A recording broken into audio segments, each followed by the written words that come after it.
I could make a list for her. I don't understand. The sun causes cancer. Nature will kill you really quickly.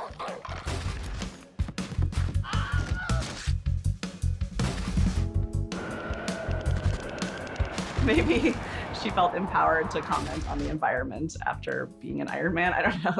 Sometimes I think she's trolling us because really, like, nobody real is steaming their vagina, you know? Like.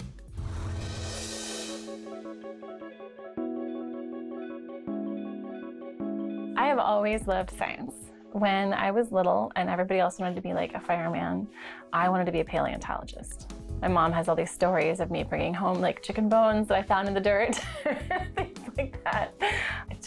I've always loved that, exploring the world and learning about how things work. I didn't really love science as a kid. Like in school, I was really into math, but I was never like, I'm gonna be a scientist. My love of science started when I took AP biology, and we did this experiment where we took bacteria and we added DNA and we made them resistant to antibiotics, which is a tool that we use in the lab all the time now. And I was like, whoa, science is so cool. When I was in high school, Jurassic Park came out, and I loved Jurassic Park. The scientists in there were doing awesome things, and I started wondering, you know, was any of that possible? So I never actually became a genetic engineer. I became a molecular biologist, but those were the things that led me down that path. I didn't have any interest in science until probably a couple years ago, just, you know, getting involved in the skeptical movement as a parent. But I was not like doing science experiments in my garage or anything like that. My dad and I and my sister used to have conversations just about the universe and life and exploring the world around us in a critical way, but also enjoying the beauty and the amazement of all of it. Scientists are not portrayed well on TV shows and movies. We're real, normal people. So I wrote this whole article about all the things about me that are normal. Like, I play tennis, I have 2 cats, I like to cook, I like to do arts and crafts, I have 2 kids. I just happen to, for my job, do science. Gosh, what's our origin story? A group of celebrities filmed a video. And Layla and I are both huge Buffy fans. Huge Buffy fans. So when we saw that Sarah Michelle Gellar had spoken out against GMOs, one of us said that we were slain. And she said, "You guys, Buffy, this is tragic. We can't have this." People perceive scientists as being these very serious people, maybe off working in their labs. But, I mean, scientists love Buffy too, you know? We have a culture that idolizes celebrities, even outside of the areas in which they are celebrities for. The voices of moms who inform their decisions with fear and hype rather than evidence, those voices are so loud. But they're the only people talking about it. And if they're the only people talking about it, they're the only resource that people have. Being a parent is scary. I fell victim to it too. When I was pregnant with my daughter, I was a fear-based mom. Everything was organic, everything was BPA-free. And I was just so worried that everything that I was going to do was going to set my daughter up for failure. I mean, I've completely been the irrational parent. I just flew with my kid and I went in, wiped everything down. But still, it's like, it's hard to think rationally when you're dealing with something that's life-threatening. So I'm sitting there trying to turn on my rational brain and going, okay, I've wiped everything down. The chance of there being, a nut particle on the seat is very low. But still, I'm looking around like, someone opening a pack of peanuts 3 rows from here? Like, because as a parent, you see your kid and you want to protect them. And so it's normal to freak out. It's a very effective marketing ploy to scare parents, because if you can scare a parent, then of course they're going to shell out extra for the alternative. Moms are a big, high-spending demographic because people are willing to spend money on their kids. And I feel like a lot of people I meet, actually, they're not, so anti-GMO. They haven't had time to research it because they're busy and they're not that interested in it. So they just figure like, oh, I guess I'll just pick the organic option because I have some vague sense that maybe that's better for my kids. We wanted to provide a voice for moms that is based in science and evidence, because we get those fears. We understand where people are coming from. We're also moms. It's not as if our concerns are any less legitimate. And so I said, you know what should we do about this? And I forget which one of us or all of us sort of decided, yeah, we're gonna write a letter and we're gonna do it on Grounded Parents. Thus was born Moms for GMOs.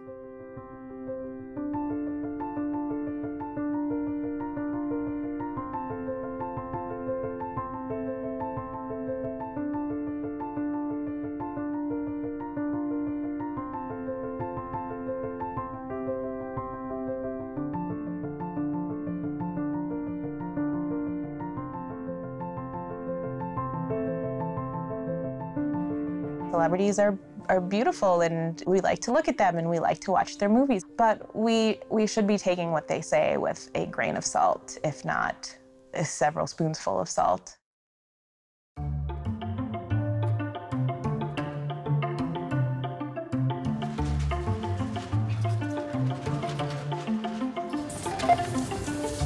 Vani Hari is famous for the statement, and I'm paraphrasing here, there's no safe amount of chemicals to ingest, ever. The fact is, everything is made out of chemicals, and chemicals are everything.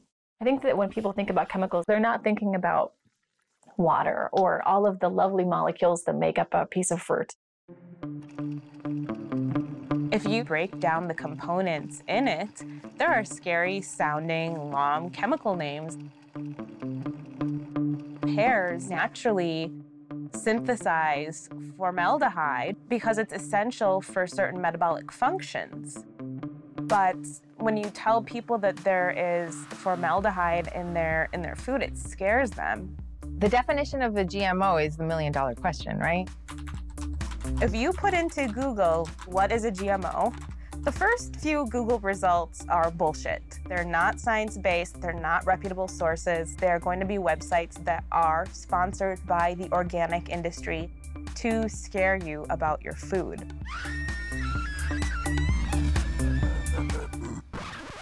Genetic engineering does not involve syringes with needles. It's just not how it works. I mean, it might be kind of like, people inject marinade into their turkey breast when they cook. That might be what you kind of get when you inject something into a tomato. If you eat something that's genetic engineered, it doesn't mean it's going to genetically engineer you. That's, I think, one of the biggest myths, that once you get over that, then it seems a lot less scary. GMO is not an ingredient. It's a process. Like, you don't have a bowl of GMOs. Like, it's not in a big bowl that the manufacturers are scooping and putting in there. GMO is a term that has entered the public lexicon. It stands for genetically modified organism.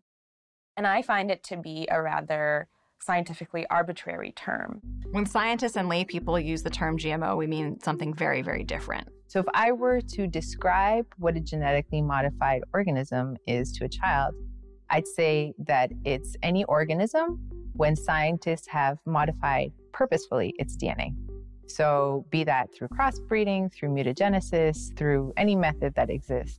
But in today's debate, the definition that is being used is when a scientist takes one or more genes from one species and purposefully adds it to another species, and that those two species don't mate. But when scientists use it, we're talking about a much broader, scientists don't use that term. It's part of it. Scientists don't, I would never say, I made a GMO in lab when I modify a cell line. I think most people understand that, pollen goes from a flower into another flower, and that the offspring will have a combination of traits from those both. And the thing is that that's random. We don't really have a lot of control over it. So, great example, disease resistance. So you could breed those plants with some other ones and hope that the random combinations get to be what you want. Or you can find that gene for disease resistance and use a technology to put it into the plant that you want, and you're done. It's amazing. The vast majority of all the food we eat, with the exception of very few things like wild game, some wild herbs and mushrooms, have very much been modified genetically. And so unless you want to be a forager or a hunter-gatherer, even when you're eating organic food, it's been genetically enhanced. I think that one problem we've had with biotechnology is that people can't touch it. You know, it's like, okay, there's this thing going on, but I see no benefit to me. Arctic apples and some of the other products on the horizon change all that. People don't like browned apples or apples with bruises. And so I find that I end up throwing away quite a bit of the produce that we buy because if it's not perfectly attractive, then people don't want to eat it. It's a fact of life. So with Arctic apples, you can cut it up for lunch and it doesn't brown. It's amazing.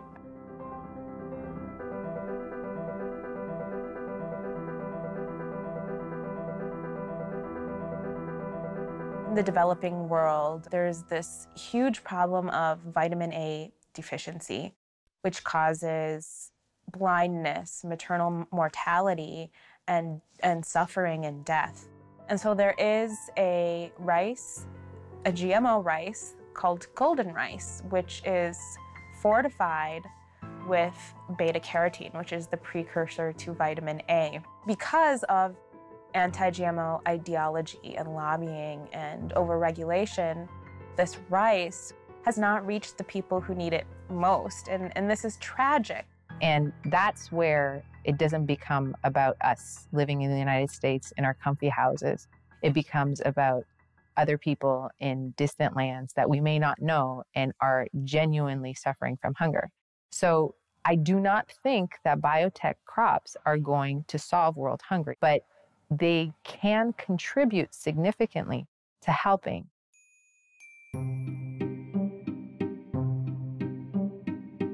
The most brilliant marketing move of the last, I don't know what, it's been 10 years since the organic label came into existence, was to convince everyone that organic means pesticide-free. I mean, copper sulfate is really bad for the environment, and it's allowed in organic farming. It's used in both types of farming, but it's allowed in organic. So I think the marketing behind organic farming has really convinced people that organic is more environmentally friendly and doesn't use pesticides and is healthier. And the data does not support any of those claims. There's no health benefits from eating an organic diet. There's nothing really to be gained. It's just more expensive. It's just a more expensive diet if you choose a non-GMO diet. How many people have gotten sick, died, gotten cancer, even gotten a cold or a cough as a result of eating quote-unquote GMOs? And the answer is zero. There hasn't even been a sniffle associated with consuming an ingredient or product derived from a GMO. A lot of the arguments against GM foods comes down to people alleging that there's a connection between the rise in cancers and the rise in autism and the rise in other diseases that coincides with the introduction of GM foods, except that there aren't actually rises in those things. So if you actually look at the cancer statistics, if you adjust them for the fact that we're all living longer and that fewer people are dying of cancer, overall cancer has been very constant. Autism has been very constant. Diagnosis has gone up because, 30 years ago, a diagnosis didn't even exist. It's not because more people had autism, we just didn't call it autism. So the entire basis of that argument is not even true because those things are not increasing. There also doesn't need to be this dichotomy of everything has to be a GMO or everything has to be traditionally bred. Sometimes traditional breeding is good enough, but sometimes we need to resort to genetic modification, and there's no need to really distrust that. When you come down to it, people aren't farmers because it's not like venture capital or something like that where you're just in it to make money. Like, they're there because they love it, because they love producing food. And so whether it's, the corn that goes into making corn syrup or, some heirloom tomato that you get at the farmer's market, it's love that's coming to you in food form.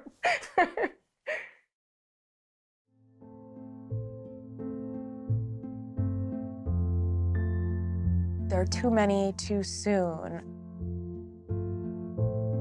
There are dangerous chemicals in the vaccine. I prefer to fight off disease naturally. It's a big pharma conspiracy these diseases aren't actually that dangerous. These are all reasons that I've heard parents give, or bloggers or writers, for not vaccinating.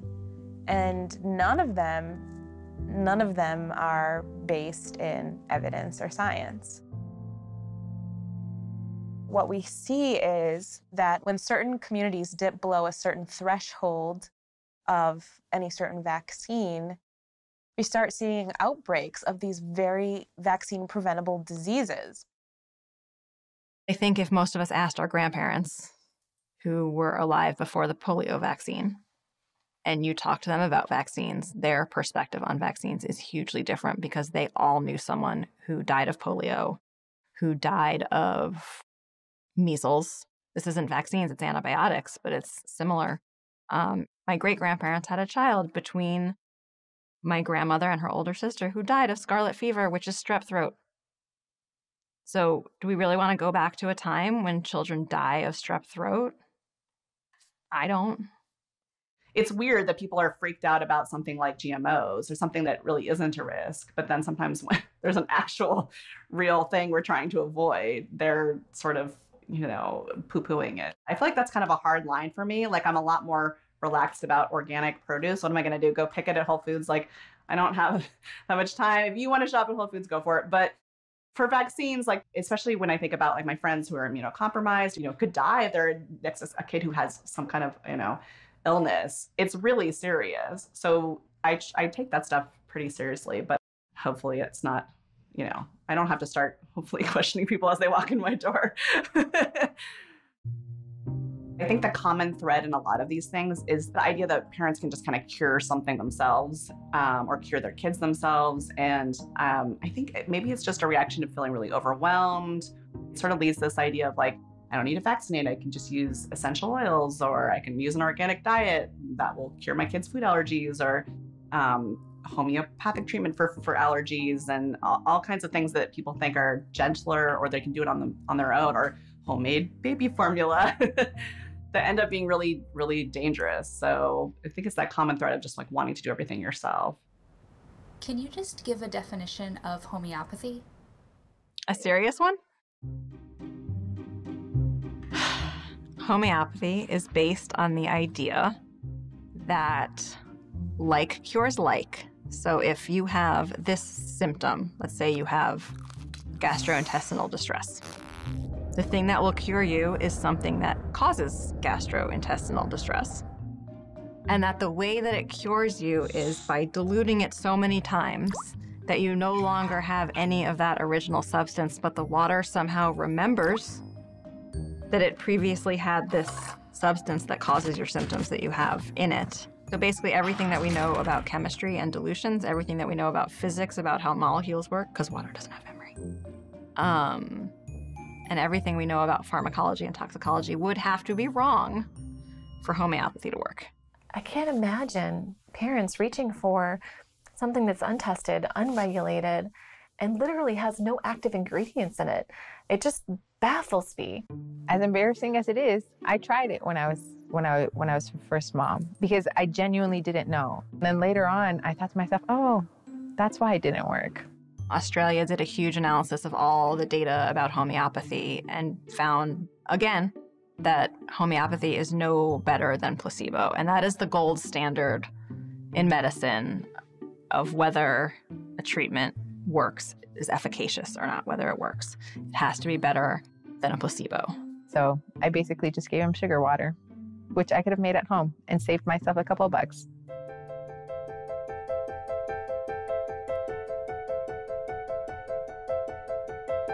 My co-founded organization, March Against Myths, we started very grassroots. I mean, it was 3 people who decided to start a movement. And when we went to our events, people would yell, "Who's paying you to be here? Who's funding you?" And the truth is, nobody's funding us. I've been called a fake mom. I have gotten death threats, read that my name is made up or fake, that maybe Monsanto came up with the very creative Kavin Senapathy moniker. But no, that's really my name. It's on my birth certificate. That's what I've always been called. I don't understand where the shill accusation comes from. I don't understand this mindset that anyone who doesn't have the exact same worldview as you must be paid to have that worldview. Like, it just makes no sense to me. I mean, I'm not a psychologist, so this is going to be my armchair psychology thing here. It's really hard to have your worldview challenged. And so I think sometimes it's easier to think that people must be paid to disagree with you than to think that your worldview is incorrect. So maybe I do have an answer for where the shill accusation comes from. Maybe that's my answer. No GMO! No GMO! No GMO! No GMO! There was a food justice rally at the Capitol in DC, and it was a bunch of different groups: March Against Monsanto, Moms Across America, Occupy Monsanto. And so a few of us science advocates decided to have our own little wee counter protest. Like, I got Dunkin' Donuts!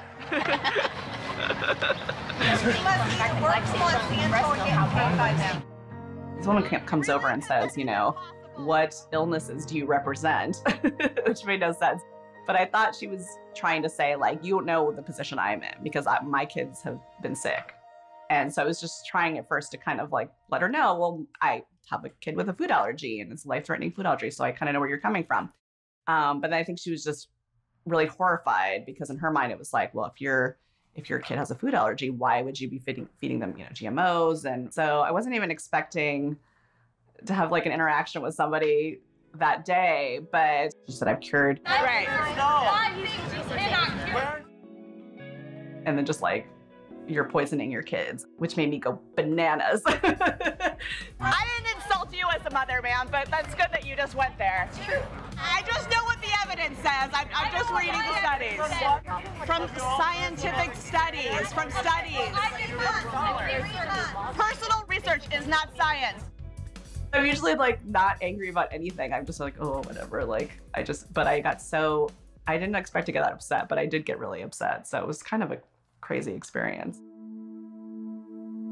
I think for the average person who has questions about these issues, there's a ton of information out there on government websites like CDC and FDA. Scientific consensus exists for a reason, and scientific consensus is not like a vote that we took in a room where people raised hands. Like, that's not what consensus is. It's not a poll. It's the confluence of all the evidence coming together around one hypothesis. I get a lot of these questions from my followers and my readers.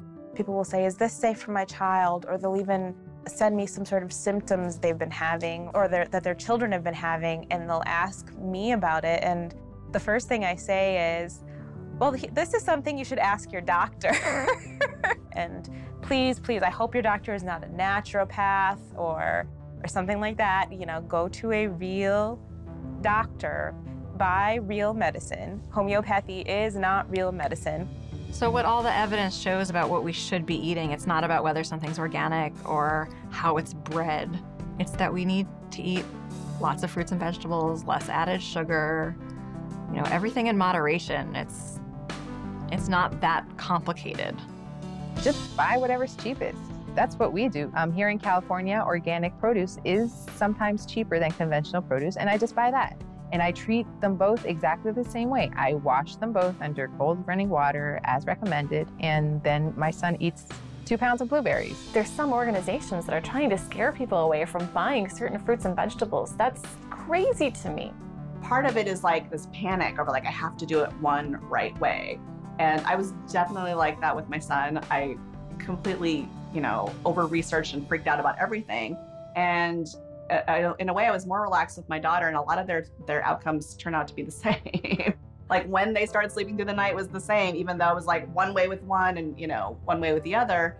And there's just only so much you can do. So you may as well just enjoy being a parent and not, other than like the basic safety stuff, which you can fit on a half a page, like, you do not need to be freaking out about when you introduce solids or whether they do baby-led weaning or not, or, I mean, when your kids are 10, 12, no one's talking about whether they were breastfed on the playground or on the, you know, when you pick them up from school, like, you don't get to like carry the medal with you throughout parenthood. So just don't worry about it, you know?